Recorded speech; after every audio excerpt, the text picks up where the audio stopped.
It is absolutely the best time in history to buy a MacBook. Right now, Apple has an awesome lineup. Powerful laptops with long battery life, great displays, exquisite sound. They run quiet and they don't feel distractingly warm to the touch. Plus, they are extremely well built. So today, I'm going to go deep with my ultimate guide of which MacBook you should buy and what to configure it with. Finally, I'm going to wrap with some important advice on how you can make your dollars go a lot further when it comes to buying a MacBook. Let's start with the Macbook Air 13 with M1. This is the laptop to get if you're looking for a Mac on a tighter budget, as it frequently goes on sale for $750 US. In fact, if you buy a second-hand one like I did, you can find it significantly cheaper. Now, even though this laptop was released 3 years ago, it is still extremely competitive if you can find it for around $800 US or less. That's because it was a breakthrough, industry-leading device when it launched. Plus, it's just a good all-round device. You've got a great display, bright, color accurate and high resolution. It is very well built with a great trackpad. And it's got a decent keyboard. And on that keyboard, this is the only MacBook still available with a keyboard angled towards you. So if you are sensitive to the bottom of your laptop biting into your wrist, this is the one to get.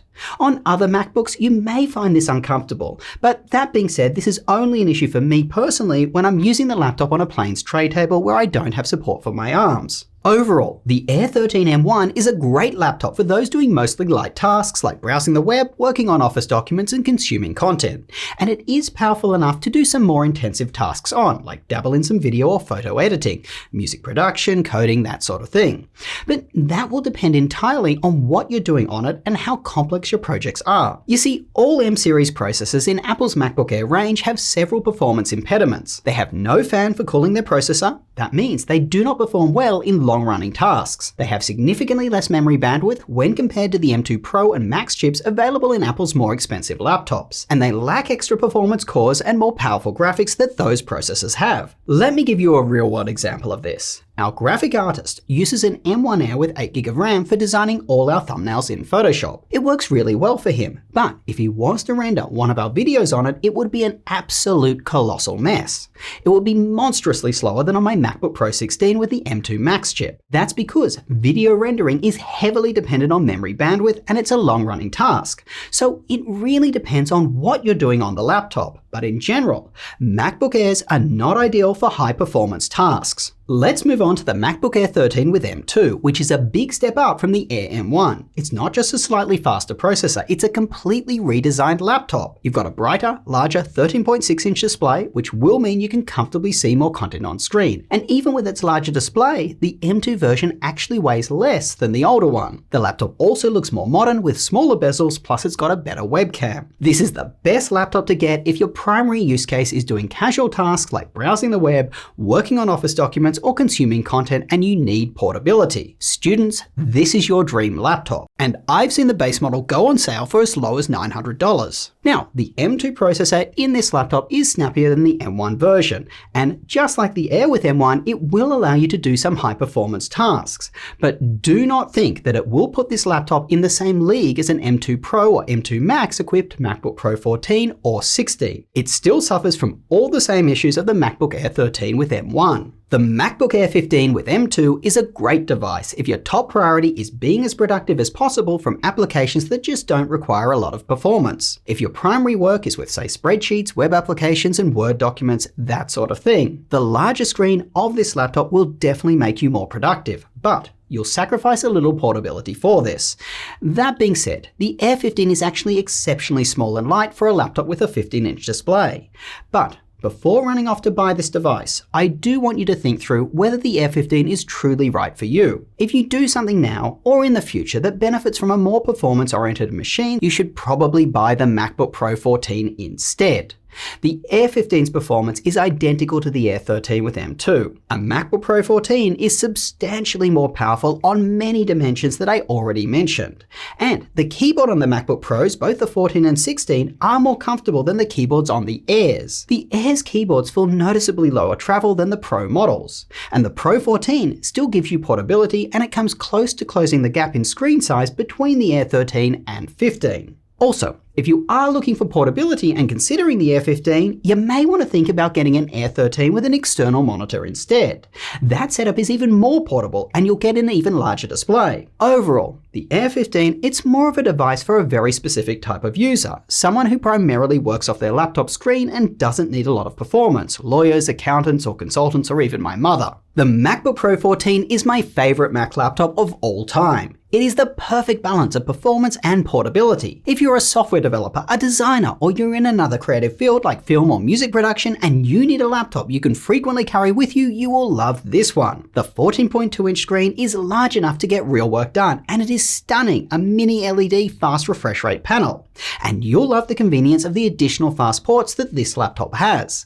Plus, its speakers sound fantastic. The Pro and Max chips that these laptops come with are much faster than the processors available in the Airs. Plus, their base models start with 16GB of memory, so you may not need to upgrade them. I've seen base model MacBook Pro 14s regularly go on sale for $200 off, so $1,800 in the USA. If you are considering buying a Pro 14 but finding the price jump over the Air too steep, I'd strongly consider buying the older MacBook Pro 14 with M1, if you can find it on sale, that is. Unlike the Air, where the M2 version is a completely redesigned laptop, the Pro 14 M1 and M2 are almost identical. The M2 version is just slightly faster, has Wi-Fi 6E and a faster HDMI 2.1 port. The M1 version, guys, it's basically 95% of the newer version for a cheaper price. If you want the absolute most performance and productivity in a Mac laptop, the MacBook Pro 16 is it. That large display is just so luxurious to look at and will make you more productive. This laptop is ideal for those who primarily work off the laptop itself rather than an external display. If you do use an external display, you may be better off getting a MacBook Pro 14 instead, as the performance will be somewhat similar. The reason I say somewhat is because unlike the difference between the Air 13 and 15, which is just a larger screen, the MacBook Pro 16 does have some additional benefits over its smaller sibling. It has better cooling, and because of this, it can feed its processor more power for longer. This is really only something to consider if you're getting an M2 Max chip, by the way, not the Pro chip, as those chips are the ones that need that additional power. But for the MacBook Pro 14, to almost get the performance of the Pro 16 with that M2 Max chip, it will have to work harder, meaning it will feel warmer to the touch and have louder fan noise. Now, if you are using the Pro 14 with an external monitor, that may not be as much of an issue because you're not really touching the laptop, assuming you're using an external keyboard. Also, the Pro 16 has a larger battery and longer battery life, but just like the Pro 14, if you do need to save a bit of money, I'd look into buying an older Pro 16 with M1. Now, I haven't talked about the MacBook Pro 13 yet. That's because I wouldn't buy this laptop. Unlike the other MacBook Pros, this one uses the same processors as the Airs. As I've said, those processors, they just aren't as powerful for many reasons. The only thing you get here is an active cooling solution, so yes, the laptop's processors can perform at peak for longer, as the laptop does have a fan to cool it. But as I said, its peak, it really isn't that powerful to begin with. Plus, this laptop uses Apple's much hated and now phased out touch bar instead of a row of function keys. I find this makes me far less productive. The chassis of this laptop also feels dated with its large bezels around the screen. There just isn't enough of a reason to get this laptop over the Air M2. In fact, the Air M2 is a better laptop than this one in so many ways. It weighs significantly less, it has a larger display, and it is cheaper. Alright. Let's now switch gears and talk about some overall important themes when buying a Mac laptop. Firstly, I strongly recommend buying a base model MacBook. That's because base models frequently go on sale at retailers like Best Buy, Amazon, and B&H. And if you buy one of those when they are on sale, Mac laptops are actually quite reasonably priced. Where they get insanely expensive is when you configure them with more memory storage and faster processors. Not only does Apple charge horrific amounts of money for these upgrades, but to customize the laptop, you'll normally need to order it from Apple themselves. Apple doesn't offer the same deep discounts that these other retailers do. Heck, even retailers who do offer custom configurations also don't offer the same discounts as on the base models. So, try to avoid customizing your MacBook and instead consider stepping up to a different model. This is particularly important for those considering buying an Air with upgraded memory and storage. A MacBook Pro 14 base model already comes with 16GB of memory and 512GB of storage, which is enough for most people. Plus, if you step up to a MacBook Pro 14, you get all the other benefits of a larger display, a better display, and better sound. This leads me to my second point. Don't try to make a MacBook Air something it's not by speccing it up with more memory. MacBook Airs are not high-performance machines. As I've said, it's not just because they don't come with enough memory. The processors in them have less memory bandwidth, which means they can't access the memory as fast. They don't have fans to keep the processor cool, and their processors have less performance and graphics cores. Next point. Don't buy a MacBook thinking it will be your last laptop. Apple laptops have extremely high resale value when compared to PCs. Don't spend crazy amounts of money speccing up an Apple laptop to be completely future-proof. Consider putting away that money that you would have spent on expensive upgrades so you can replace the entire laptop more frequently. Look, I've been pretty tough on Apple's upgraded configs. I want you to know I'm not entirely against them. I just don't want you to be swept up in the hype that you need them. Do research from reputable sources as to what hardware the applications you are planning to run actually use.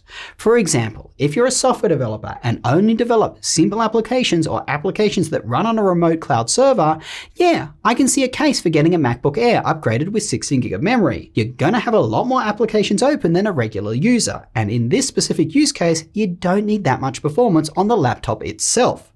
But these are specific use cases for most folks though. They would be better suited getting a MacBook Pro 14 instead. Guys, even I screwed up here. I spec'd up my own MacBook Pro 16 with the highest M2 Max chip, but the applications that I use just don't make use of the extra graphics cores. So I overspent paying more for the 38-core GPU over the 30. And finally, Apple laptops are high-quality devices. Be open to buying a second-hand model from Apple or an authorized reseller like Best Buy. Ideally one where you will still get a manufacturer's warranty. Some even allow you to add Apple's excellent AppleCare protection plan for extended coverage. Just please check this before you buy. And by the way, discounts do stack. So if Best Buy offers $200 off a new MacBook Pro 14, you'll find that discount cascades down to their second-hand laptops. Well, I hope you found this video both comprehensive and useful. Now, below this video, you'll find a link to the best deals that we can find for each MacBook. We constantly update it as new deals occur. Links to all my recent videos on MacBooks will be down in the description below, as well as the one I did on how much memory you should get in your next laptop.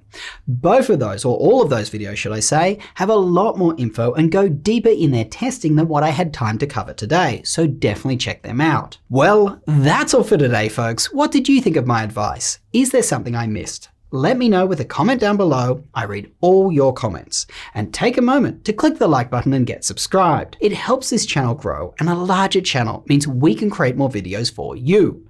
Plus, as I always say, it makes my mother very proud. Till next time, go do something awesome with your day, and I will catch you later.